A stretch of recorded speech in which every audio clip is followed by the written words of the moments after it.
Hello aspirants, I am आभास माथुर। अपन इस channel पर पढ़ रहे हैं पॉलिटी। पॉलिटी में अपन शुरू कर रहे हैं कॉन्स्टिट्यूशन, और कॉन्स्टिट्यूशन में ही अपन आ गए हैं कॉन्स्टिट्यूशन सीरीज के पार्ट 9 पे। अभी तक अपन preamble, sources of the constitution, constituent assembly, schedules, fundamental rights, citizenship वगैरह वगैरह करके बहुत कुछ पढ़ चुके हैं 8 पार्ट्स में। जिसने अभी तक नहीं पढ़ा हो एक बार जाके जरूर पढ़ ले।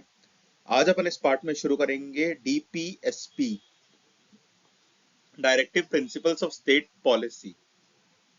देखो डीपीएसपी होते क्या हैं। डीपीएसपी होते हैं डायरेक्टिव प्रिंसिपल्स। किसको डायरेक्ट करते हैं? ये गवर्नमेंट के लिए एक तरीके से सिद्धांत होते हैं कि गवर्नमेंट को कैसे काम करना है, किन चीजों को ध्यान में रखते हुए काम करना है, किन चीजों को ध्यान में रखते हुए पॉलिसीज बनानी है, अपने प्लान्स बनाने हैं, वर्क करना है। ठीक है, ये इसलिए जरूरी है यूपीएससी के लिए क्योंकि आपको जाके गवर्नमेंट में ही काम करना है।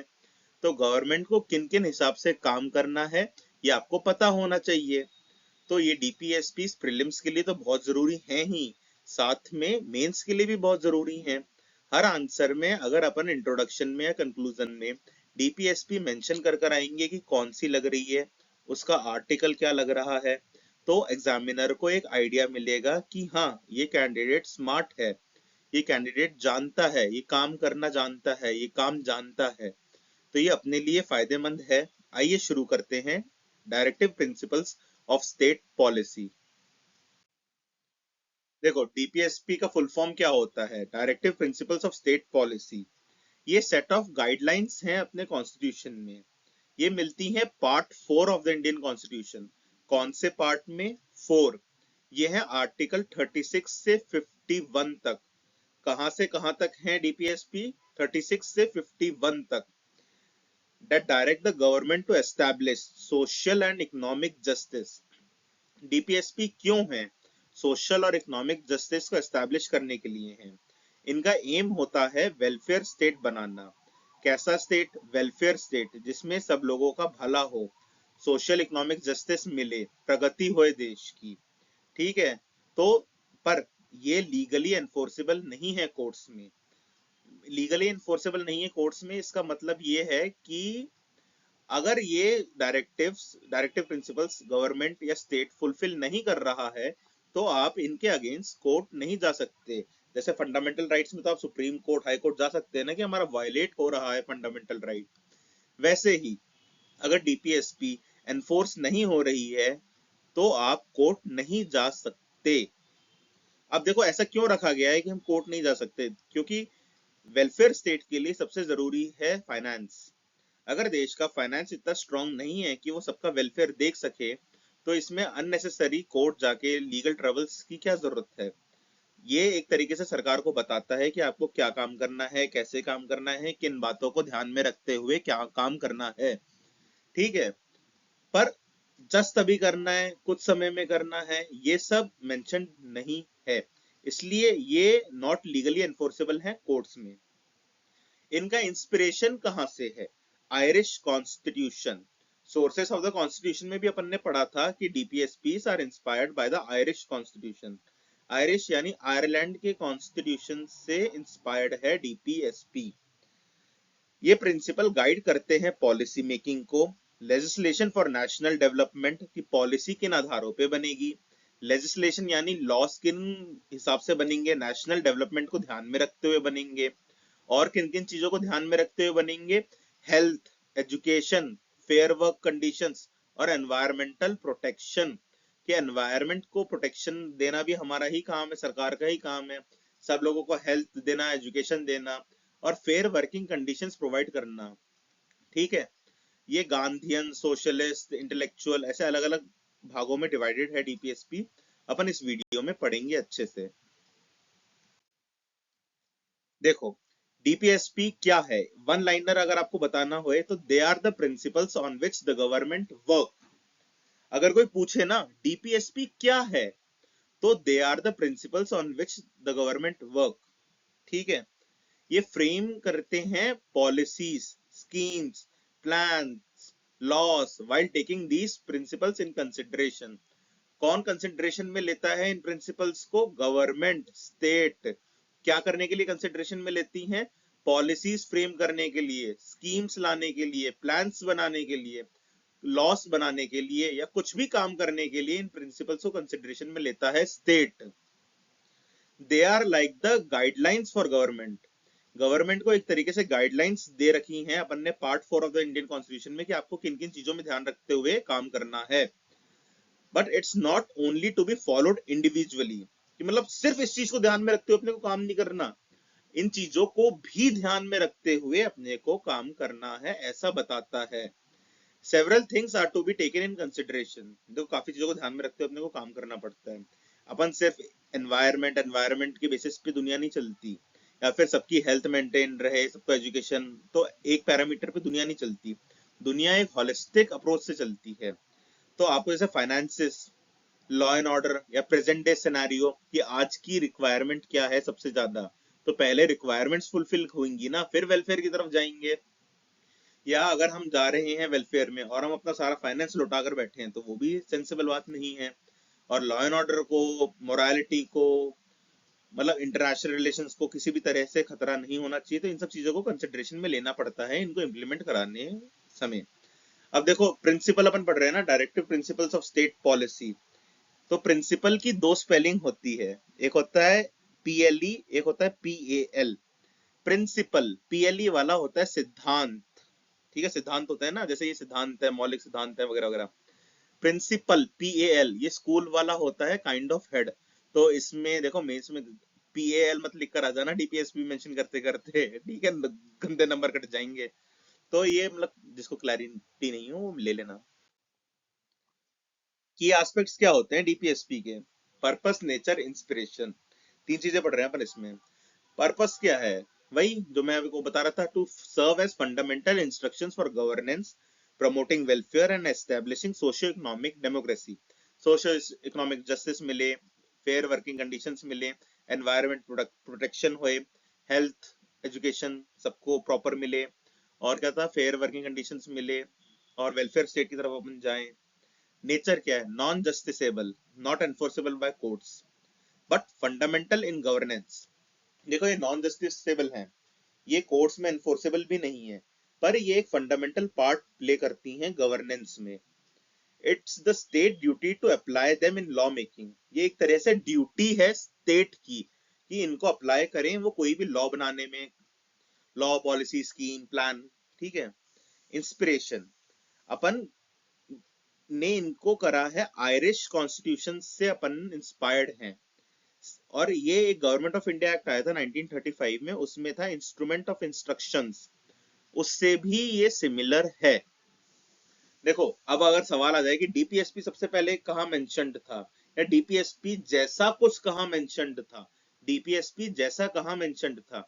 गवर्नमेंट ऑफ इंडिया एक्ट 1935 के इंस्ट्रूमेंट ऑफ इंस्ट्रक्शन भी डीपीएसपी जैसे ही सिमिलर थे। वरना अगर पूछा जाए कि बोरोड कहां से है, तो ये आयरिश कॉन्स्टिट्यूशन से बोरोड है, आयरलैंड के कॉन्स्टिट्यूशन से बोरोड है। DPSPs are crucial for assessing government performance, ठीक है, जैसे असेस करते हैं ना कि सरकार कैसा काम करती है, तो ये भी एक पैरामीटर हो सकता है कि DPSPs कितनी इंप्लीमेंट करती है ये सरकार अपने वेलफेयर स्टेट को बनाने के लिए, प्लान, स्कीम्स वगैरह को बनाने के लिए डीपीएसपी का कितना ध्यान में रखा जाता है। Are instrument for achieving constitutional ideas. देखो जब अपने कॉन्स्टिट्यूशन में आइडियाज है ना कि जस्टिस होना चाहिए, लिबर्टी होनी चाहिए, इक्वालिटी होनी चाहिए, फ्रेटर्निटी होनी चाहिए। प्रेम्बल, मेरी पहली वीडियो थी प्रेम्बल की, बहुत अच्छी वीडियो थी, दोबारा पढ़ देख लें, ठीक है। तो जो कॉन्स्टिट्यूशनल आइडियाज है ना, जस्टिस, लिबर्टी, इक्वालिटी, फ्रेटर्निटी की, तो उन तक पहुंचने के लिए भी डीपीएसपी एक तरह से जरिया है। जैसे एथिक्स के पेपर में एक कॉन्सेप्ट है एंड्स एंड मीन्स। तो एंड मतलब अपनी फाइनल डेस्टिनेशन जो है उसे एंड बोला गया है, और अपन अपनी फाइनल डेस्टिनेशन तक कैसे जाते हैं उसे मीन्स बोला गया है।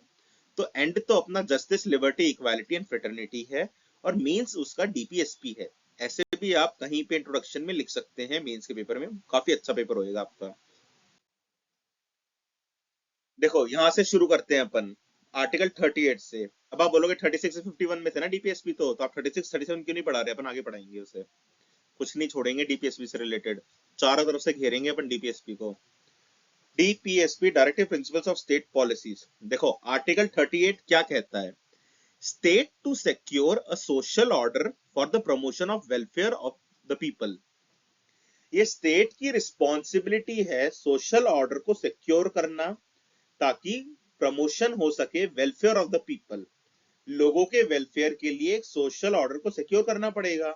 वो रिस्पॉन्सिबिलिटी किसकी है, वो स्टेट की है। यही कहता है आर्टिकल 38। अब बात आती है आर्टिकल 39 की। ये कुछ सर्टेन प्रिंसिपल्स से डील करता है of policy to be followed by the state. यहाँ पे अपन शॉर्ट ओवरव्यू ले रहे हैं क्योंकि शॉर्ट नोट्स है मेरे, अपन डिटेल में अभी पढ़ेंगे अगली कुछ स्लाइड्स में। आर्टिकल 39 कुछ सर्टेन प्रिंसिपल्स के बारे में बात करता है जो फॉलो करने चाहिए स्टेट को पॉलिसी बनाने में। ये शॉर्ट नोट्स बहुत इंपॉर्टेंट इसलिए क्योंकि क्विक रिवीजन इन्हीं से होगा। आप पूरा अपना ग्रंथ खोल के नहीं बैठेंगे रिवीजन के लिए, वरना रिवीजन का मतलब ही क्या है, जल्दी से देख लेना कि क्या क्या पढ़ा है।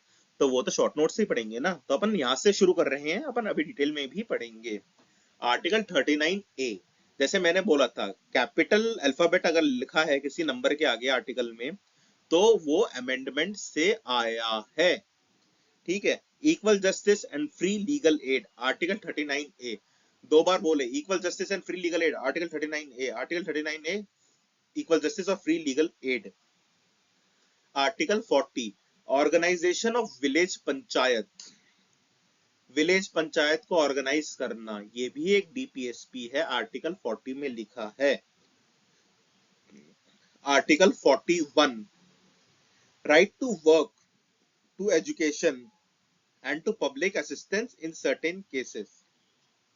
ये भी देखो सरकार की ही रिस्पॉन्सिबिलिटी है, राइट टू वर्क, कि सबको काम मिले, सबको शिक्षा मिले, और public assistance in certain cases. जैसे आपका हादसा हो गया तो आपका इलाज कौन कराए, सरकार कराए।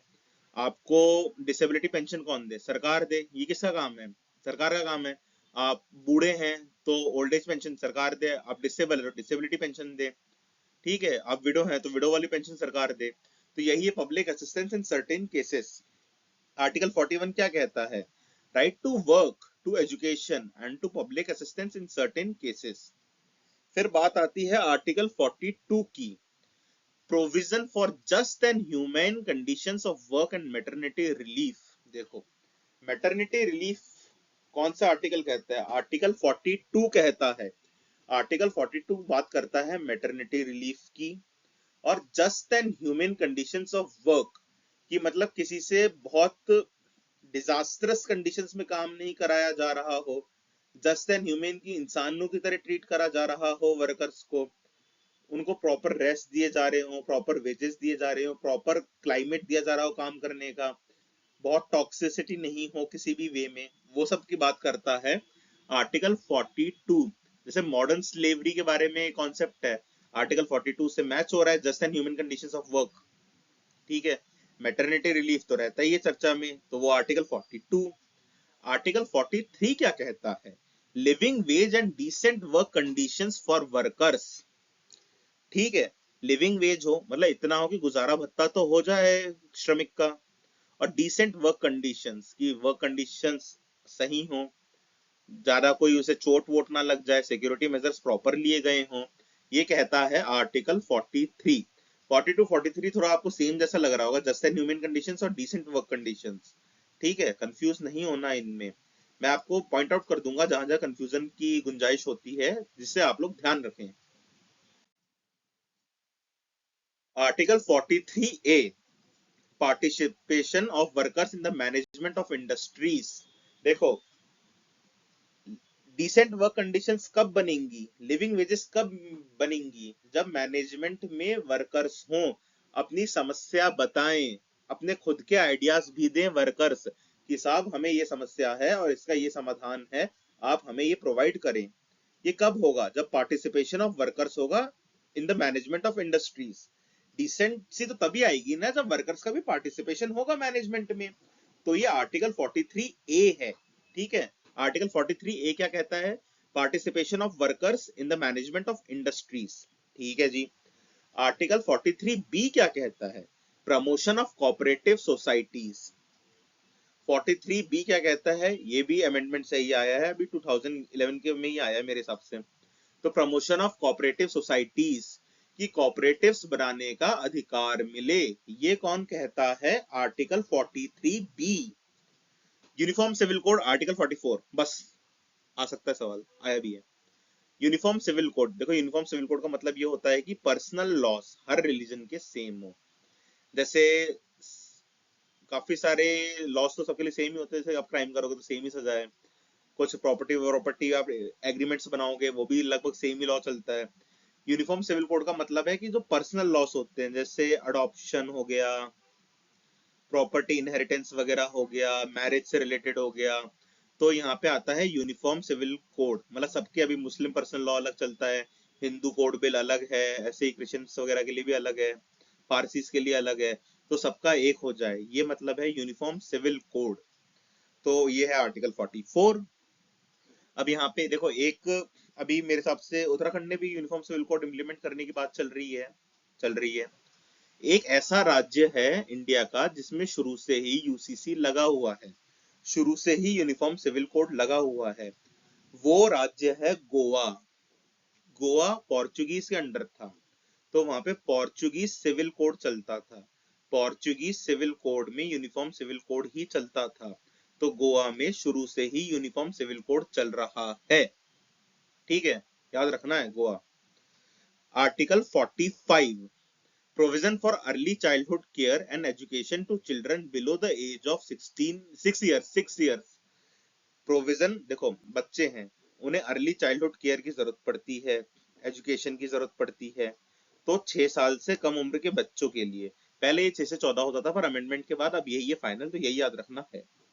जैसे सरकार क्रेचेस की सुविधा करवा रही है, जैसे सरकार वो करती है ना, जैसे कोई बच्चा पैदा होता है तो उसकी इम्यूनाइजेशन के लिए इंजेक्शन वगैरह लगते हैं, वैक्सीन वगैरह लगती है, सरकार लगाती है। फिर चेकअप्स वगैरह भी होते हैं।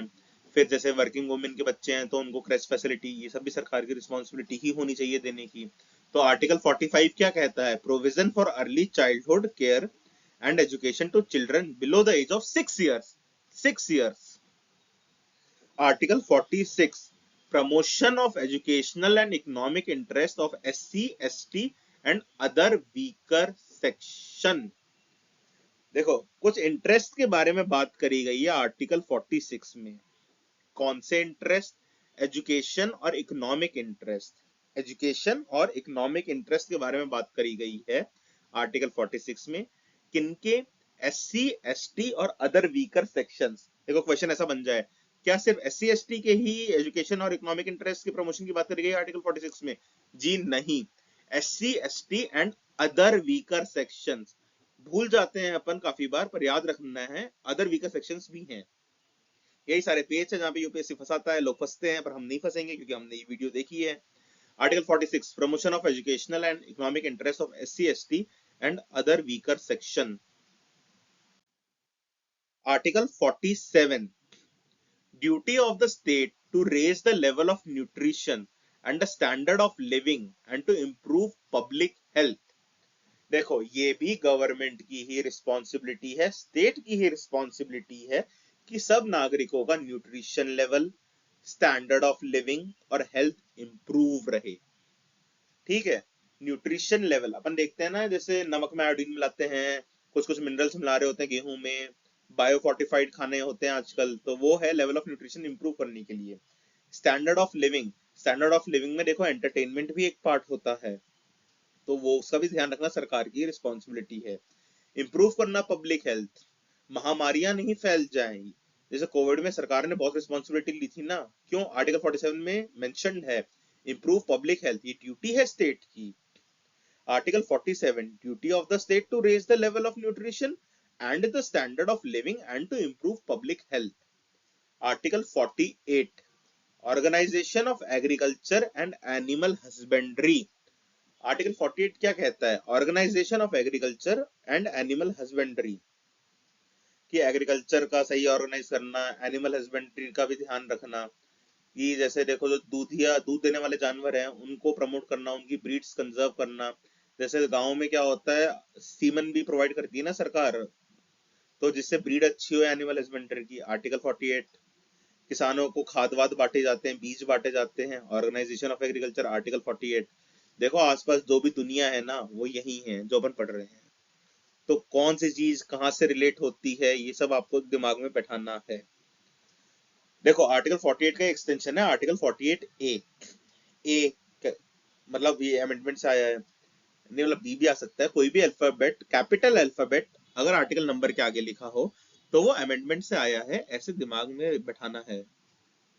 Article 48 A protection and improvement of environment and safeguarding of forest and wildlife. देखो प्रोटेक्ट करना और इम्प्रूव करना एनवायरमेंट ये भी ड्यूटी है स्टेट की, और सेफ गार्ड करने फॉरेस्ट और वाइल्ड लाइफ ये भी ड्यूटी है स्टेट की। देखो सरकार की ड्यूटी है सब कुछ, देश संभालना सरकार की ड्यूटी है, तो सब कुछ ही सरकार की ड्यूटी है, ठीक है, याद रखनी है बात। Article 48 A protection and improvement of environment and safeguarding of forest and wildlife, ठीक है जी। Article 49 A protection of monuments and places and objects of national importance. जैसे अपन किला विला देखने जाते हैं, लोग उसमें कुछ पेन से नाम लिख देते हैं वगैरह वगैरह, या प्लेसेस पे पान थूक देते हैं, गंदगी करते हैं, पानी की बोतल फेंक देते हैं। तो इन सबको रेनोवेट करना भी सरकार की रिस्पॉन्सिबिलिटी है। किसकी रिस्पॉन्सिबिलिटी है? सरकार की। मतलब एएसआई का बैज लगाएं, खाना पीना अंदर जाना अलाउ नहीं करें, गार्ड्स लगाएं, मतलब प्रोटेक्ट करें हर तरफ से। या नेशनल इंपॉर्टेंस, जैसे नेशनल इंपॉर्टेंस के कुछ है, किसी फ्रीडम फाइटर का पुराना घर है तो उसको कंजर्व करना भी किसकी रिस्पॉन्सिबिलिटी है? गवर्नमेंट की रिस्पॉन्सिबिलिटी है। जैसे कुछ कुछ होते हैं ना, दीवार गिर रही है पुरानी, एंशिएंट दीवार गिर रही है तो उसको प्रोटेक्ट करना भी सरकार की रिस्पॉन्सिबिलिटी है। आर्टिकल 49 क्या कहता है? Protection of monuments and places and objects of national importance, article 49। Article 50 separation of judiciary from executive. ये एक बहुत इंपॉर्टेंट चीज है देश में डेमोक्रेसी लाने के लिए। अरे अगर एग्जीक्यूटिव के हाथ में एक्सट्रीम पावर हो जाएगी तो फिर वो रिग्रेस स्टेप्स ले सकते हैं, आर्बिट्ररी स्टेप्स ले सकते हैं। तो separation of judiciary from executive ये एक इंपॉर्टेंट आर्टिकल है, आर्टिकल 50। इसको कहीं लिख लें तभी याद रहेगा। Article 50 separation of judiciary from executive. Her organ government का अलग अलग होना चाहिए, एग्जीक्यूटिव अलग होने चाहिए, जुडिशरी अलग होनी चाहिए। Separation of judiciary from executive, article 50। Article 51 promotion of international peace and security. कल को पाकिस्तान हमला कर दे, सरकार बचाएगी हमें, इंटरनेशनल पीस भी सरकार ही बचाएगी, ठीक है। मतलब अपन कहते हैं ना, जैसे बांग्लादेश में मतलब कहीं माइनॉरिटीज पे हमला हो रहा हो, गाजा में हो रहा हो या बांग्लादेश में हो रहा हो, तो इंटरनेशनल पीस को प्रमोट करना भी सरकार की रिस्पॉन्सिबिलिटी है हमारी। तो हम स्टेटमेंट्स देते हैं, सिक्योरिटी, हम लोगों की सिक्योरिटी मेंटेन करना भी सरकार की रिस्पॉन्सिबिलिटी है। Article 51 promotion of international peace and security. देखो बहुत सारे अपन ने आर्टिकल देख लिए, 38 से 51 तक देख लिए, बहुत सारे हो गए। अब थोड़ा ये इन्हें क्लासिफाई भी करा गया है कि ये आर्टिकल्स इस ग्रुप से बिलोंग करते हैं, ये आर्टिकल्स इस ग्रुप से बिलोंग करते हैं। Indian constitution has not originally classified DPSP. देखो अपने कॉन्स्टिट्यूशन ने नहीं बोला कि ये गांधीयन प्रिंसिपल हैं, ये लिबरल इंटेलेक्चुअल हैं, ये बेटर अंडरस्टैंडिंग के लिए हम लोगों ने ही करे हैं, बांटे हैं। देखो यूपीएससी भी मानता है ये क्लासिफिकेशन, सवाल भी पूछता है, तो अपने को पढ़ने हैं ये क्लासिफिकेशन। तीन पार्ट्स में बांटे गए हैं, सोशलिस्टिक प्रिंसिपल्स, गांधीयन प्रिंसिपल्स और लिबरल इंटेलेक्चुअल प्रिंसिपल्स। देखते हैं कौन से में आते हैं। सबसे पहले अपन पढ़ रहे हैं सोशलिस्टिक प्रिंसिपल्स। सोशलिस्टिक प्रिंसिपल्स वो हैं जो सोशलिज्म बढ़ाने के लिए काम आते हैं, आपसी भाईचारा, सब समानता समानता के लिए आते हैं। तो आइए देखते हैं समानता बढ़ाने वाले। Definition, they are the principles that aim at providing social and economic justice and set the path towards the welfare state। ठीक है, देखो सोशलिस्टिक प्रिंसिपल्स वो होते हैं जो सोशल और इकोनॉमिक जस्टिस को एस्टैब्लिश करने में मदद करते हैं और वेलफेयर स्टेट की तरफ जाते हैं। कौन से हैं ये? आर्टिकल 38, आर्टिकल 38 में 38(1) 38(2 है। Promote the welfare of the people by securing a social order through justice. Social justice अपन ने प्रियम्बल में पढ़ा था, तीन टाइप का होता है, SEP, social, economic, political. Promote the welfare of people by securing a social order through.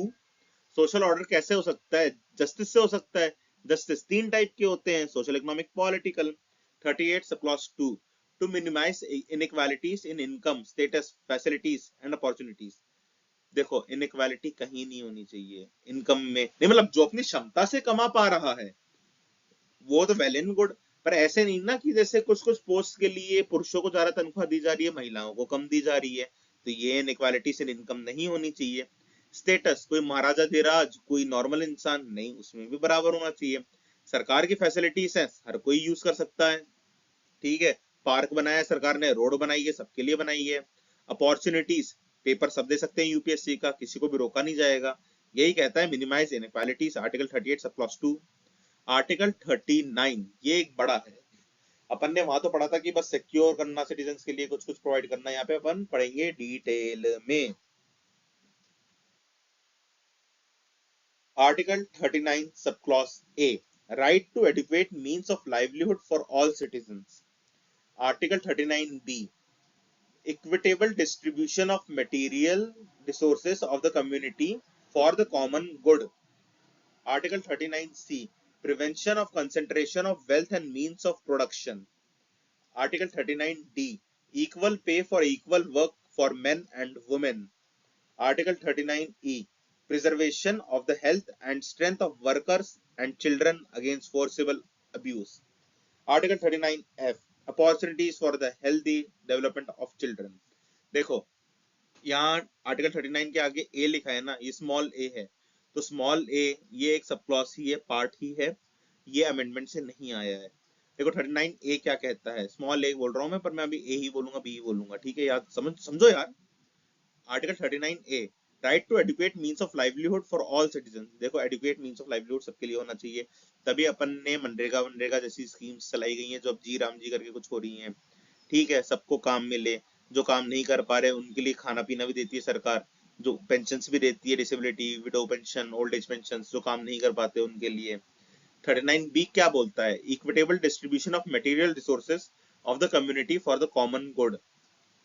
अब जैसे मोनोपोली नहीं हुए, सबको रिसोर्सेज मिले, इसलिए सरकार को बोला गया 39 बी आर्टिकल में, equitable distribution of material resources, कि सबको अपॉर्चुनिटीज मिले, जैसे टेंडर वेंडर होते हैं सब भर पाते हैं ना, तो वही है। फिर prevention 39 C, prevention of concentration of wealth and means of production. Means of production नहीं, वेल्थ की प्रोडक्शन की बात हो रही है यहाँ पे, कि जैसे कंसेंट्रेशन ऑफ वेल्थ नहीं हुए कहीं भी, कि मतलब मोनोपोली हो रही है, अपॉर्चुनिटीज ही नहीं हो रही, लोगों को मीन्स ऑफ प्रोडक्शन यानी वेल्थ प्रोडक्शन का मौका ही नहीं मिल रहा, तो ये सब सरकार का काम है।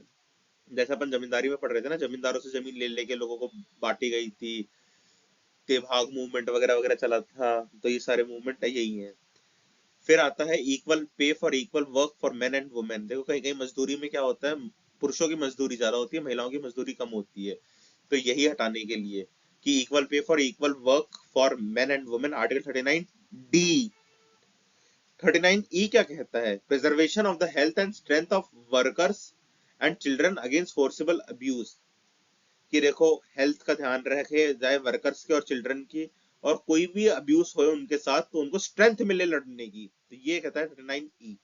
39 एफ क्या कहता है, opportunities for the healthy development of children, children का हेल्दी डेवलपमेंट होए, उसकी अपॉर्चुनिटीज मिले। देखो बच्चों का डेवलपमेंट सिर्फ पढ़ाई लिखाई से नहीं होता, खेल कूद भी जरूरत है, डांस ड्रामा भी जरूरत है, ओवरऑल डेवलपमेंट तभी होता है। तभी आप देखो सरकारी स्कूलों में भी आजकल काफी पहल हो रही है। ये क्या किनके तहत हो रहा है, आर्टिकल 39 एफ के तहत हो रहा है, सोशलिस्ट प्रिंसिपल्स हैं ये, और ये भी सोशलिस्ट प्रिंसिपल्स ही एक बार पढ़ लो। Article 39 A, promote equal justice and free legal aid to the poor. 39 A capital A, ये अमेंडमेंट से आया है, प्रमोट इक्वल जस्टिस। देखो सबको जस्टिस इक्वल मिलना चाहिए, मतलब अमीर गरीब है, मतलब गरीब को लॉयर ही नहीं मिल रहा तो केस कैसे लड़ेगा, तो फ्री लीगल एड होती है, सबको लीगल एड होता है, पब्लिक प्रोसिक्यूटर देती है सरकार टू द पुअर, कि जो भी नीडी हो उसको, क्योंकि जस्टिस सबको मिलना चाहिए तभी तो ये देश है महान। तो promote equal justice and free legal aid to the poor. Article 41 क्या कहता है, इन केसेस ऑफ अनएम्प्लॉयमेंट, अपन ने पढ़ा था ना कि स्पेशल असिस्टेंस देगी सरकार स्पेशल केसेस में, तो उसके बारे में अपन डिटेल में पढ़ रहे हैं। In cases of unemployment, old age, sickness and disablement, तो सिक्योर रहे सिटीजन। जैसे अनएम्प्लॉयमेंट अलाउंस होता है, ओल्ड एज पेंशन होती है, सिकनेस में भी मतलब कुछ खा ले आदमी भाई, डिसेबिलिटी पेंशन होती है। तो secure citizen, right to work कि सरकार सबको काम दे, राइट टू एजुकेशन सरकार सबको पढ़ाई लिखाई दे, right to public assistance health वगैरह दे, कोई कुछ हो गया तो सरकार सपोर्ट करे। हर टाइप की असिस्टेंस आती है। जैसे जैसे हमारे फाइनेंसेस बढ़ेंगे हमारा स्टेट और वेलफेयर स्टेट की तरफ बढ़ता जाएगा, तो हम सबको हर टाइप की पब्लिक असिस्टेंस देंगे। आर्टिकल 42 ये है make provisions for just and human conditions of work and maternity relief कि जैसे हम काम पे जाते हैं तो ह्यूमन कंडीशंस हो, मैनेजर को उल्टा सीधा बोले नहीं, मतलब सेफ्टी का ध्यान रखा जाए, वहाँ पे किसी भी प्रकार की दिक्कत नहीं, और मैटरनिटी रिलीफ, मॉडर्न स्लेवरी वगैरह ये सब नहीं हो, बॉन्ड वॉन्ड भरवा लेती है कंपनीज, तो ये सब just and human conditions of work में ही आता है। और मैटरनिटी रिलीफ भी, ये है आर्टिकल 42, याद रखना है। आर्टिकल 43 किस बारे में बात करता है? Secure a living veg. अरे मिनिमम वेज तो होए, अपन ने पढ़ा था ना, मिनिमम वेज नहीं होगी एशियाड वर्कर केस तो क्या लग जाएगा, आर्टिकल 23 का उल्लंघन हो जाएगा, तो वही उसको सपोर्ट करता है article 43।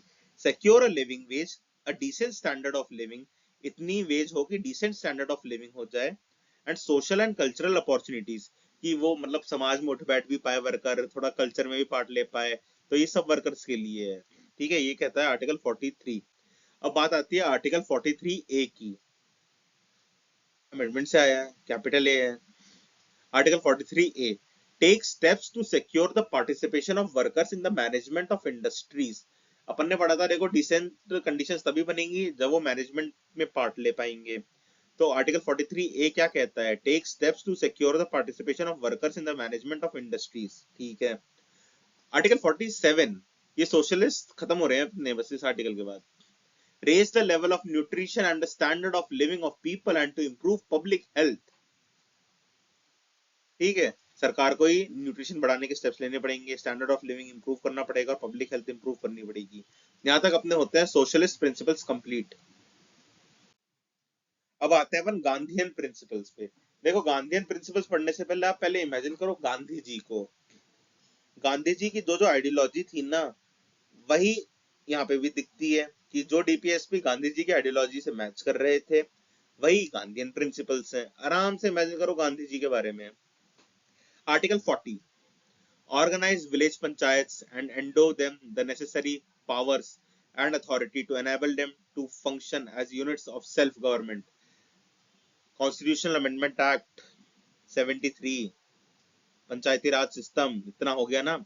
Article 40 organise village panchayat और उनको नेसेसरी पावर्स दे दी जाए, अथॉरिटी दे दी जाए, जिससे वो सेल्फ गवर्नमेंट इंस्टीट्यूशन की तरह काम कर पाए।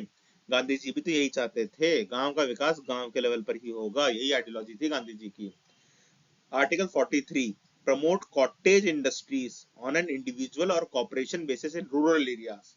गांधी जी जानते थे कि भारत गांव में रहता है, तो गांव में ही उनको कारखाने मिल जाए, इंडस्ट्रीज मिल जाए, यही गांधी जी चाहते थे। तो आर्टिकल 43 क्या कहता है? Promote cottage industries on an individual और corporative basis in rural areas. Article 43 B promote voluntary formation. एक मिनट, तुम बोलोगे 43 सर वहां पे भी तो था, सोशलिस्ट में भी तो था। अरे तो आर्टिकल में दो पार्ट्स हैं, एक पार्ट इस भाग में आ रहा है, एक पार्ट इस भाग में आ रहा है, कंफ्यूज नहीं होना फालतू की बातों पे। Article 43 B promote voluntary formation, autonomous functioning, democratic control and professional management of cooperative societies। देखो अपन ने वहां पढ़ा था सिर्फ कॉपरेटिव्स के बारे में बात करी गई है, तो उसमें कैसे होने चाहिए कोऑपरेटिव सोसाइटीज ये बताया गया आर्टिकल 43 बी में। Promote the voluntary formation, autonomous functioning, democratic control and professional management of cooperative societies. की प्रोफेशनल मैनेजमेंट भी तो होना चाहिए भाई उनका। ये सारी बातें कहाँ करी गई हैं? आर्टिकल 43 बी में। आर्टिकल 46 क्या बात करता है? Promote the educational and economic interest. किसका है एजुकेशनल और इकोनॉमिक इंटरेस्ट? एससी एसटी और other weaker sections, other weaker sections भी याद रखना है, of the society and to protect them from social injustice and exploitation. देखो गांधी जी चाहते थे कि किसी का भी एक्सप्लॉयटेशन नहीं हो, सबको सोशल जस्टिस मिले, इसलिए आर्टिकल 46 गांधीयन प्रिंसिपल्स में ही आता है। Promote the educational and economic interests of SCs, STs and other weaker sections of the society and to protect them from social injustice and exploitation. Article 47 prohibit the consumption of intoxicating drinks and drugs which are injurious to health. देखो गांधी जी नशे के खिलाफ थे, तो वो article 47 में क्या कह रहे हैं? Prohibition the consumption of intoxicating drinks and drugs which are injurious to health. तो सरकार करती है ये, ड्रग्स पे तो करती है, ड्रिंक्स पे तो नहीं करती है। ठीक है, आर्टिकल 47 ये कहता है, आर्टिकल क्या कि prohibition of consumption of intoxicating drinks and drugs which are injurious to health, कि देखो लोगों की हेल्थ खराब नहीं होनी चाहिए, गांधी जी ये चाहते थे। Article 48, prohibition of slaughter of cows, calves and other milch and draught cattle and to improve their breeds। देखो अगर आप दूध देने वाले जानवरों की मार दोगे तो फिर आप दूध किसका पियोगे? Draught cattle. देखो एक जमाने में ना गाड़ी वाड़ी तो होती नहीं थी, बैलगाड़ी पे चलते थे, अगर बैल ही मर जाएंगे तो फिर भाई चलेंगे कैसे हम? ठीक है, तो गांधी जी देखो हिंसा के तो बिल्कुल ही अगेंस्ट थे गांधी जी। आर्टिकल 48 क्या कहता है? Prohibition the slaughter of cows, calves and other milch and draught cattle and to improve their breeds। Article 48।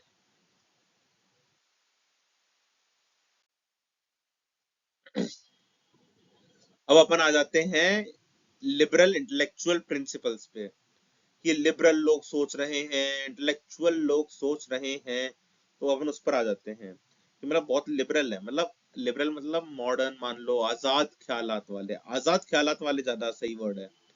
Intellectual समझदारी भरे। These principles reflect the ideology of liberalism under various articles। ठीक है, ये हैं article 44, secure for all citizens a uniform civil code throughout the country। देखो सब citizens के लिए सेम कोड होना चाहिए, यूनिफॉर्म सिविल कोड होना चाहिए। याद रख लो uniform civil code article 44, uniform civil code article 44 prelims में डायरेक्ट आ सकता है। Article 45, provide early childhood care and education for all children until they complete the age of 6। देखो 6 साल तक के बच्चों को अर्ली चाइल्डहुड केयर देनी है और एजुकेशन देनी है सब बच्चों को। देखो 86 constitutional amendment act 2002 changed the article matter of this article and made elementary education a fundamental right under article 21A। देखो पहले इसमें एलिमेंट्री एजुकेशन के बारे में बात करी गई थी 6 से 14 साल, पर वो आर्टिकल 21A में ही हम चले गए। ठीक है, तो बस यहाँ तक याद रख लो। प्रोवाइड आर्टिकल 45 कहाँ तक याद रखना है? Provide early childhood care and education for all children until they complete the age of 6 years। ठीक है, इसमें एक चेंज हुआ था कि 86 अमेंडमेंट एक्ट 2002, ये याद रखना है, amendment act change the subject matter of this article and made.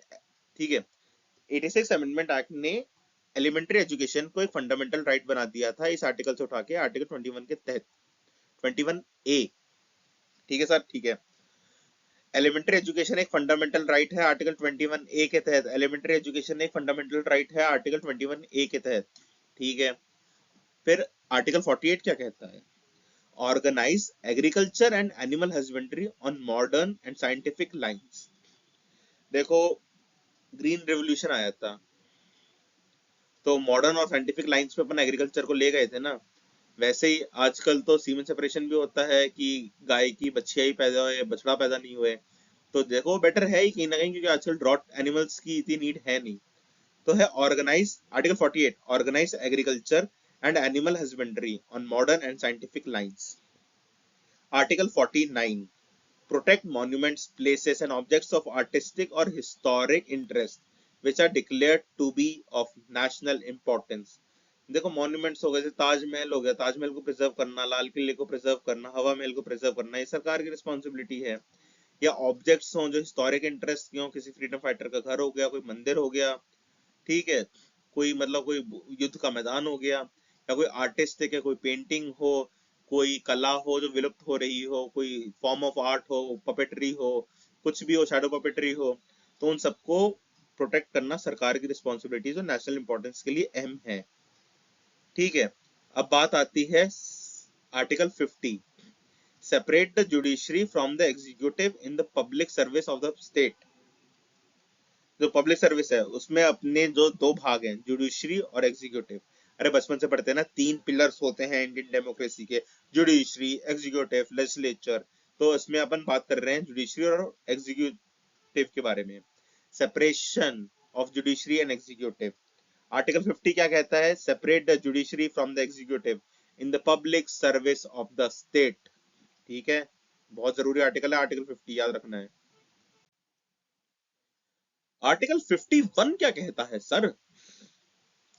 Promote international peace and security and maintain just and honourable relations between nations.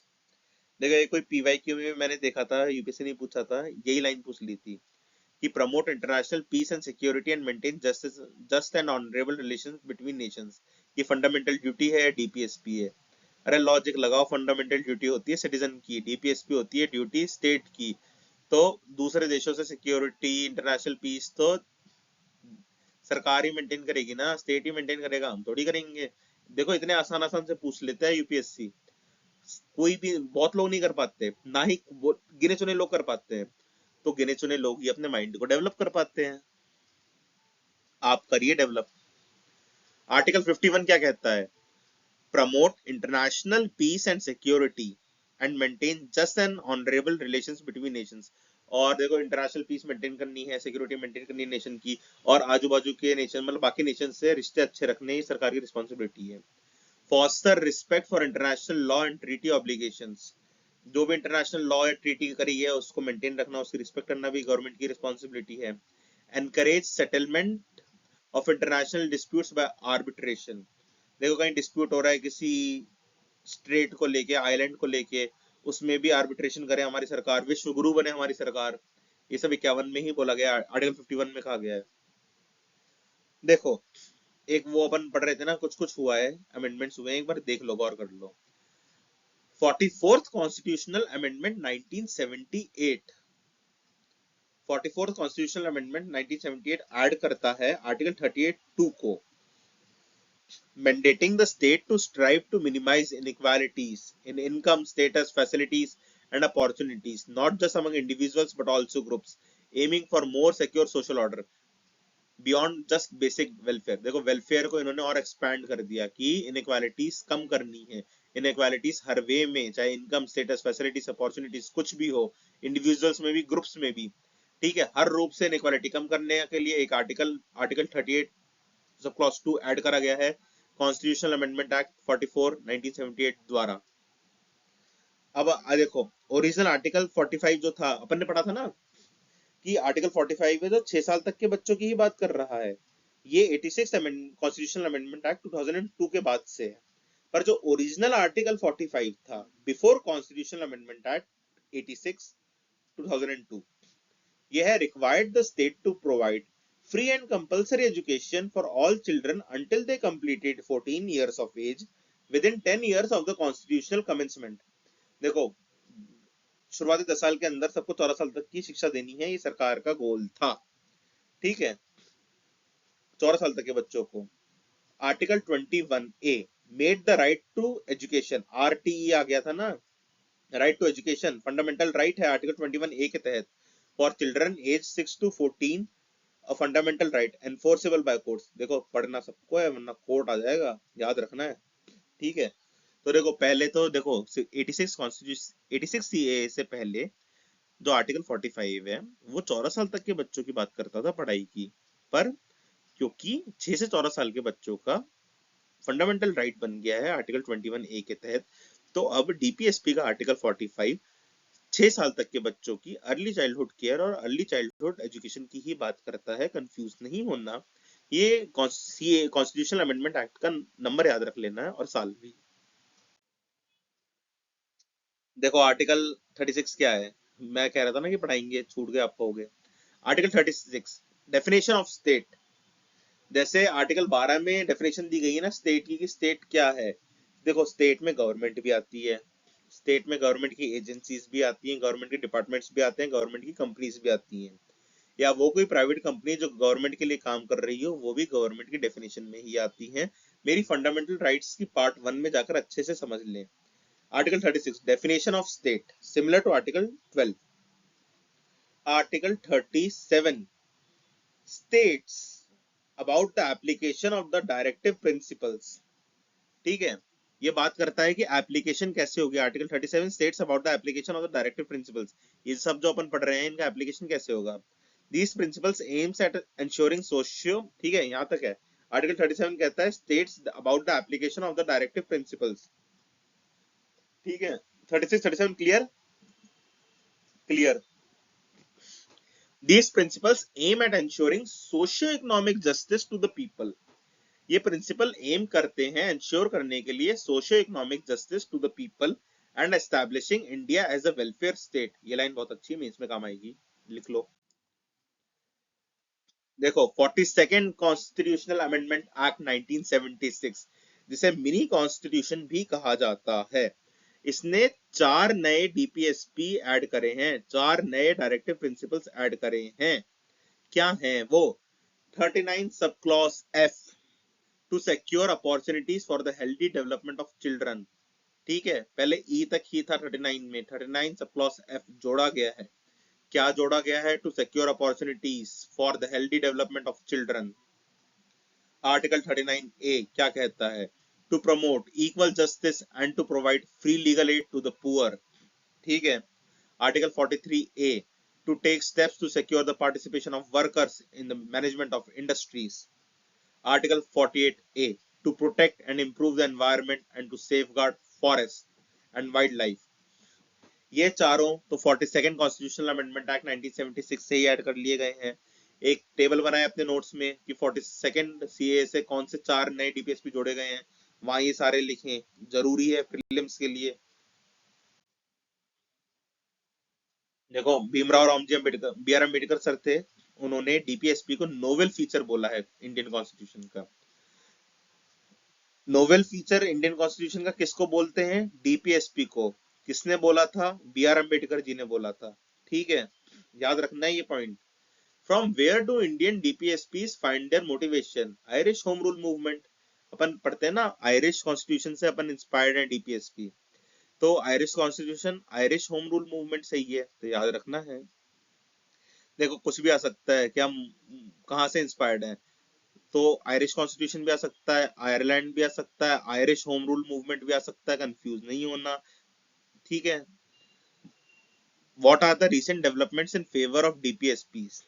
देखो डीपीएसपीज के रीसेंट डेवलपमेंट क्या है कि उनके आधार पे कौन से कानून बनाए गए हैं, जैसे prevention of atrocities act, minimum wages act, consumer protection act, equal remuneration act, maternity relief act, मनरेगा। मेंस में काम आएगा ये पैसेज। ठीक है। ऐसे आप लिख देंगे recent developments in favour of DPSP, फिर आप ऐसे लिखेंगे there are various such acts enacted to enforce DPSP, they are, फिर ये सारे एक्ट लिख देना, आंसर स्ट्रांग होगा। प्रीलिम्स मेंस की तैयारी सबके साथ ही होती है। देखो क्या डीपीएसपी को अमेंड करा जा सकता है? जी हाँ, बिल्कुल करा जा सकता है। They can be amended by the parliament. देखो पार्लियामेंट ही इसको अमेंड करता है अपनी पावर्स को यूज करके। कौन सी पावर्स को? जो आर्टिकल 368 में मेंशन्ड है। बस बेसिक स्ट्रक्चर डॉक्ट्रिन का ध्यान में रखना होता है। देखो डीपीएसपी अमेंड करी जा सकती है, कौन अमेंड करता है? पार्लियामेंट अमेंड करता है अपनी पावर्स को यूज करते हुए आर्टिकल 368 के तहत। क्या ये अमेंड करी गई है? हाँ जी, ये बहुत बार अमेंड करी गई है, 42nd अमेंडमेंट में, 44th में, 86th में। ठीक है। अब देखो ये एक लाइन है जो आपको किसी वीडियो में नहीं मिलेगी। From which country is it borrowed? Ireland. हाँ, आयरलैंड वालों ने भी इसे स्पेनिश कॉन्स्टिट्यूशन से कॉपी करा है। देखो अगर यहाँ पे आ जाएगा ना हमने कहाँ से बोरो करे हैं डीपीएसपी, तो आयरलैंड और स्पेन साथ में कभी नहीं आएंगे। एक आपको फर्दर इंफॉर्मेशन के लिए मैं बता रहा हूँ कि आयरलैंड वालों ने ही इसे स्पेनिश कॉन्स्टिट्यूशन से कॉपी करा था। ठीक है, याद रखना है, एक्स्ट्रा इंफॉर्मेशन काम ही आती है कहीं ना कहीं। क्रिटिसिज्म क्या है? देखो हर एक चीज होती है, जो अच्छी चीज होती है ना उसका कुछ क्रिटिसिज्म भी होता है। ये क्रिटिसिज्म ऐसे मतलब कोई डिबेट करने इंटेलेक्चुअल लोग इनको इम्प्रूव करने की सोच रहे हैं तो होता है। देखो क्या है, it has no legal force. यही तो सबसे बड़ा क्रिटिसिज्म है मेरी नजरों में। अगर ये जो अपन ने जितने सारे पढ़े, अगर ये लीगली एनफोर्स होने लग जाए तो देश विश्वगुरु बन जाएगा ना एक बार में। ये लीगली एनफोर्सेबल नहीं है, ये थोड़े इलॉजिकली अरेंज्ड है कि कहीं कुछ आ रहा है कहीं कुछ आ रहा है। कभी तो हेल्थ की बात हो रही थी, फिर अर्ली एजुकेशन पे आ गए, कभी वर्कर की बात हो रही है, कभी पंचायत बीच में आ गया, एनवायरमेंट अलग आ गया। It is conservative in nature. ठीक है। इसका नेचर कैसा है? देखो ये भी सवाल बन सकता है, डीपीएसपी का नेचर कैसा है? कंजर्वेटिव। डीपीएसपी का नेचर कैसा है? कंजर्वेटिव। कुछ भी आ सकता है। प्रोग्रेसिव है क्या डीपीएसपी? डीपीएसपी कंजर्वेटिव है। कंजर्वेटिव क्यों बोला गया है? क्योंकि आपने एक तरीके से बता दिया ना कि आपको इन्हीं चीजों का विकास करना है, इन्हीं चीजों को ध्यान में रखना है। क्यों भाई, समय के साथ तो चीजें भी बदलेंगी, तो प्रोग्रेसिव कैसे मानोगे? डीपीएसपी कंजर्वेटिव है नेचर में, इतना याद रख लेना। It may produce constitutional conflict between centre and state. Centre बोले हम क्यों करें, स्टेट बोले तुम करो, स्टेट बोले हम क्यों करें, सेंटर बोले हम क्यों करें, तो ये सब एक तरीके से कॉन्फ्लिक्ट हो जाती है। तो ये सारे क्रिटिसिजम्स हैं, मेंस में काम आएंगे, प्रीलिम्स में भी कोई डाल सकते हैं स्टेटमेंट बना बना के, तो पढ़ लो अच्छे से। अब देखो फंडामेंटल राइट्स क्या होते हैं। अब देखो कुछ कुछ डिबेट चली है, डीपीएसपी अपन ने कंप्लीट पढ़ ली है, अब कुछ डिबेट होती है फंडामेंटल राइट्स और डीपीएसपी में, वो भी अपन यही देखेंगे। वीडियो लंबी हो रही है, होने दो, पढ़ाई जरूरी है, अभी ही होगा बाद में नहीं होगा ये सब, क्योंकि फंडामेंटल राइट्स देखो इनका नेचर होता है इंडिविजुअलिस्टिक। फंडामेंटल राइट्स इंडिविजुअल से डील ज्यादा करते हैं ना, कि किसी के साथ अनटचेबिलिटी हो रही है, किसी की ह्यूमन ट्रैफिकिंग हो रही है, किसी की personal life and liberty hamper हो रही है, तो फंडामेंटल राइट्स इंडिविजुअल से रिलेटेड होते हैं। ये प्रमोट करते हैं इंडिविजुअल लिबर्टी को, ये एनफोर्सेबल होते हैं कोर्ट्स में, अपन ने पढ़ाई था। फंडामेंटल राइट्स का गोल क्या है? Establish political democracy, protect individuals from the state. Sanction इनका लीगल होता है। देखो right to life, freedom of speech, nature कैसा होता है फंडामेंटल राइट्स का, बस वो याद रख लो, इंडिविजुअल से रिलेटेड होता है।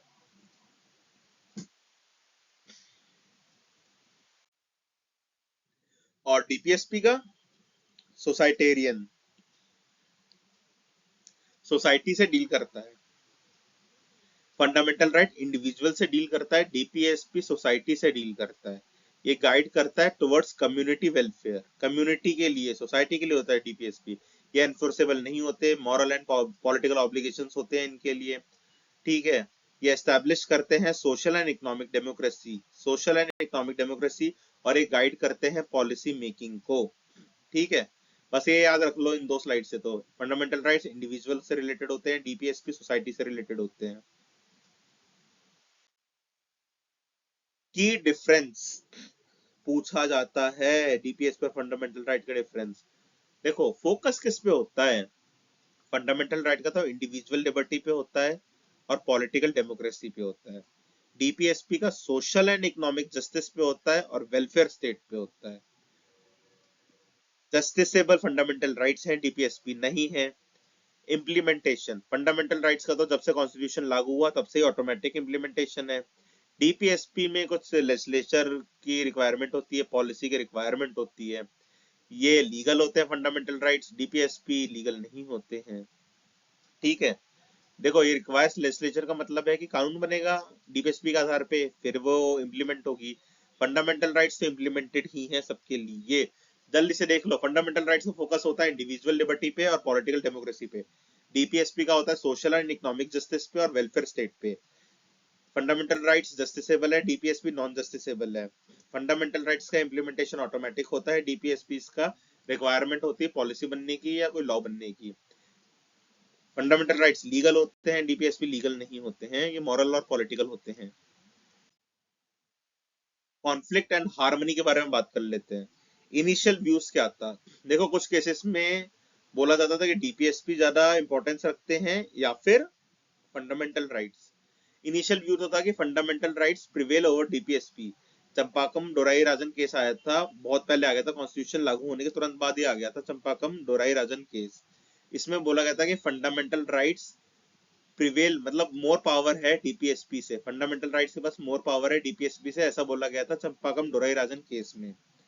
फिर पार्लियामेंट के काफी सारे अमेंडमेंट हुए कॉन्स्टिट्यूशन में, काफी कुछ देखा गया। अब देखो करंट स्टेटस क्या है, ये बहुत जरूरी है। अगर आपसे पेपर में पूछ लें कि डीपीएसपी और फंडामेंटल राइट्स के बीच में हार्मनी क्या है अभी स्टेटस, कोर्ट्स ने क्या बोला है कि interpreting fundamental rights in light of DPSPs and vice versa recognise both as essential to the constitution's basic structure. Simple सी बात है, कोर्ट ने क्या बोला कि फंडामेंटल राइट और डीपीएसपी दोनों जरूरी हैं और दोनों ही भारत के बेसिक स्ट्रक्चर में आते हैं, ठीक है। पहले के केसेस में क्या होता था, कहीं फंडामेंटल राइट को बढ़ा दिया जाता था, कहीं डीपीएसपी को बढ़ा दिया जाता था, पर करेंटली अभी जो चल रहा है फंडामेंटल राइट और डीपीएसपी दोनों इक्वल हैं।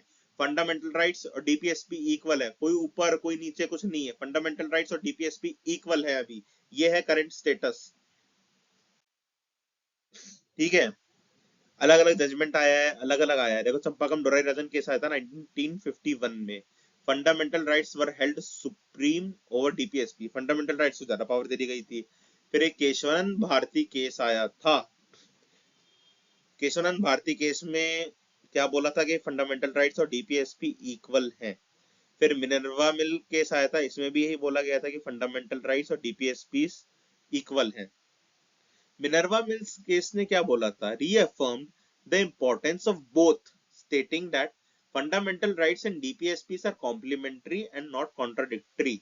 मिनर्वा मिल्स केस 1980 में क्या बोला था कि डीपीएसपी और फंडामेंटल राइट कॉम्प्लीमेंट्री हैं, मतलब एक साथ चल रहा है तो दूसरा भी साथ ही चलेगा, ऐसे कॉन्ट्राडिक्शन नहीं होगा उनमें, दोनों साथ चलेंगे, कॉन्ट्राडिक्शन नहीं होगा दोनों में, दोनों साथ चलेंगे, ये बोला था मिनर्वा मिल्स केस में। देखो चंपाकम डोराईराजन केस में तो बोला था कि DPSP can't override fundamental rights, fundamental rights के पास ज्यादा पावर है। फिर एक गोलकनाथ केस आया था, parliament can't abridge fundamental rights to implement DPSP, ऐसा बोला गया था। फिर फाइनल तो अपना यही है जो मिनर्वा मिल केस में और केशवानंद भारती केस में बोला गया था कि both DPSP and fundamental right are equal and both important for development and maintenance of state. देखो अपने देश चलाना है हमें, तो डीपीएसपी और फंडामेंटल राइट्स दोनों जरूरी हैं, दोनों कॉम्प्लीमेंट्री हैं, दोनों कॉन्ट्राडिक्टरी नहीं है आपस में, दोनों इंपॉर्टेंट हैं डेवलपमेंट और मेंटेनेंस के लिए स्टेट के। ठीक है, आइए अब अपन आ गए हैं सवालों पे।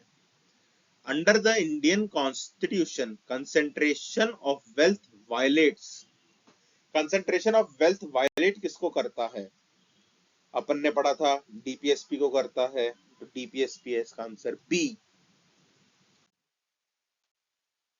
Which part of the Constitution of India declares the ideal of a welfare state?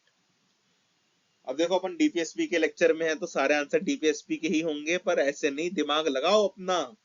A,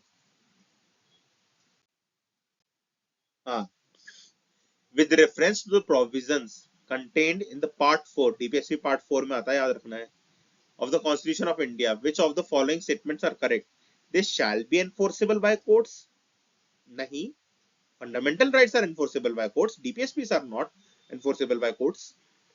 They shall not be enforceable by any court. हाँ ये सही है, तो देखो 1 तो सही नहीं है, 2 सही है, 3 देख लेते हैं, बी है या डी, क्या है answer? The principles laid down in this part are to influence the making of laws by the state, सही है, आंसर होगा इसका D, D 2 and 3। In India, separation of judiciary from the executive is enjoyed by Article 50। कौन सा article? Article 50। Article 50 किस में आता है? डीपीएसपी में आता है। 36 से 51 आर्टिकल्स तो आते हैं, आर्टिकल पार्ट 4 में वो है डीपीएसपी, तो DPSP B. Which principle among the following was added to the DPSP by the 42nd constitutional amendment to the constitution? कौन सा था? बताओ बताओ बताओ बताओ। Participation of workers in the management of industries, B. पढ़ तो लिया अभी, जल्दी जल्दी कर लो यार। Consider the following statements with reference to the constitution of India, DPSP constitute limitations upon. DPSP limitation किस पे लगाती है? अरे डीपीएसपी लिमिटेशन थोड़ी लगाती है, ये तो गाइड करती है ना, तो ना ये लेजिस्लेटिव फंक्शन पे लिमिटेशन लगाती है, ना ये एग्जीक्यूटिव फंक्शन पे लिमिटेशन लगाती है, ये तो गाइड करती है, डीपीएसपी गाइड करती है, डीपीएसपी सपोर्ट करती है, डीपीएसपी लिमिटेशन नहीं लगाती है, ऐसे ही कंफ्यूज करा जाता है प्रीलिम्स में। अब जैसे आपको तो ये लगेगा ना कि डीपीएसपी डील करता है लेजिस्लेटिव फंक्शन से, एग्जीक्यूटिव फंक्शन से, तो लिमिटेशन भी लगाती होगी, नहीं, डीपीएसपी लिमिटेशन नहीं लगाती, सपोर्ट करती है, गाइड करती है, गाइडेंस है, तो कौन सा करेक्ट है? दोनों ही गलत है, तो डी, डी।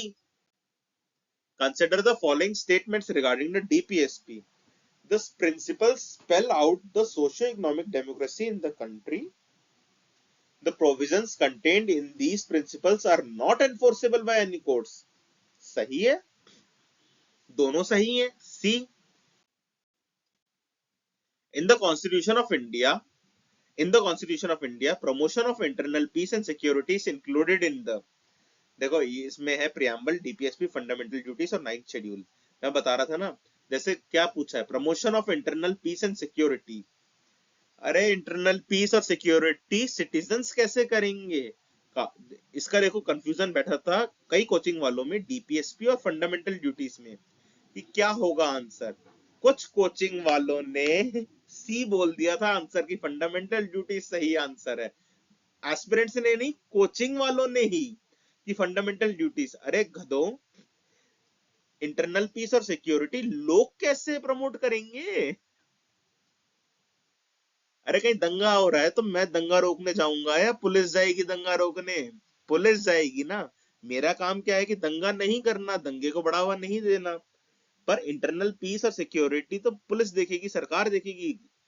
तो ये डीपीएसपी होगा, फंडामेंटल ड्यूटी से लोगों से रिलेटेड है, डीपीएसपी सरकार की गाइडलाइन से, तो आंसर होगा डीपीएसपी। पता नहीं क्या सोचते हैं लोग। बी है इसका answer, B, DPSP. Economic justice as one of the objectives of Indian constitution has been provided in, देखो जस्टिस तीन टाइप के होते हैं, सोशल, इकोनॉमिक, पॉलिटिकल। प्रियम्बल वाली वीडियो में भी देखा था, डीपीएसपी वाली वीडियो में भी देख रहे हैं, आंसर है इसका बी। प्रियम्बल और डीपीएसपी में जस्टिस को लेकर बात करेगी। जस्टिस होता है तीन टाइप का, सोशल, इकोनॉमिक, पॉलिटिकल। आंसर होगा इसका B, preamble and DPSP. According to the constitution of India, which of the following are fundamental for the governance of the country? बात हो रही है according to the constitution of India, which of the following are fundamental for governance of the country? अपन ने पढ़ा था governance है, governance के लिए डीपीएसपी जरूरी है, गवर्नमेंट को गाइडलाइंस देता है, तो गवर्नेंस ऑफ द कंट्री के लिए इंपॉर्टेंट है डीपीएसपी। आंसर है इसका सी।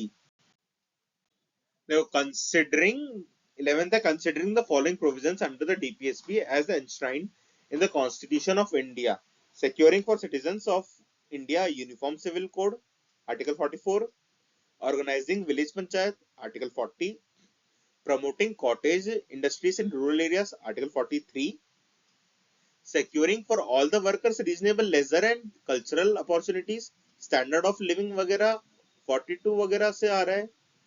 पर यहाँ पे पूछा गया है कि गांधीयन प्रिंसिपल्स कौन से हैं, गांधी जी की आइडियोलॉजी कौन से प्रिंसिपल्स बताते हैं?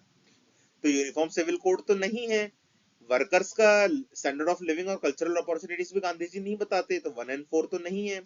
पर विलेज पंचायत और cottage industries in rural areas Gandhi ji बताते हैं, गांधी जी के प्रिंसिपल्स हैं, तो इसका आंसर होगा बी, बी। देखो मेन से क्वेश्चन है,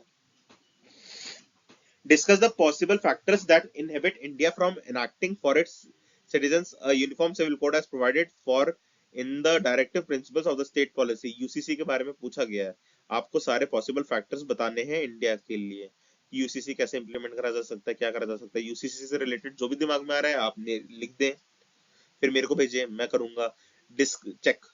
discuss the significance and challenges in the implementation of directive principles of the state policy in India. मतलब पूरा लिख दो कि क्या क्या चैलेंजेस है, फाइनेंस है, सोशल ऑर्डर है, डे टू डे डिमांड्स है वगैरह वगैरह, सब कुछ लिख दो। How do DPSP complement fundamental rights, fundamental rights को इंप्लीमेंट कराने के लिए डीपीएसपी कैसे सपोर्ट करती है, ये बातें भी आपको लिखनी है, एग्जाम्पल के साथ लिखनी है। ठीक है, देखो अपनी चैनल की जो कम्युनिटी पोस्ट है ना, उस पे टेलीग्राम चैनल का लिंक है, आप वो कनेक्ट करें, उस पे मेरे को लिख के अपना आंसर भेजें, पेन कॉपी पे लिख कर भेजें, मैं चेक करके भेजूंगा, आपको अच्छे से गाइडेंस हो पाएगी, मेंटरशिप भी आपको फ्री प्रोवाइड करी जाएगी उस चैनल पर, तो फायदा उठाएं इस चीज का। Thank you. और चैनल की कम्युनिटी पोस्ट पे जाके फ्री मेंटरशिप का फायदा उठाएं, टेलीग्राम ग्रुप ज्वाइन करके पर्सनल 1-to-1 मेंटरशिप आपको प्रोवाइड करी जाएगी। चलिए, thank you for the session, thank you very much.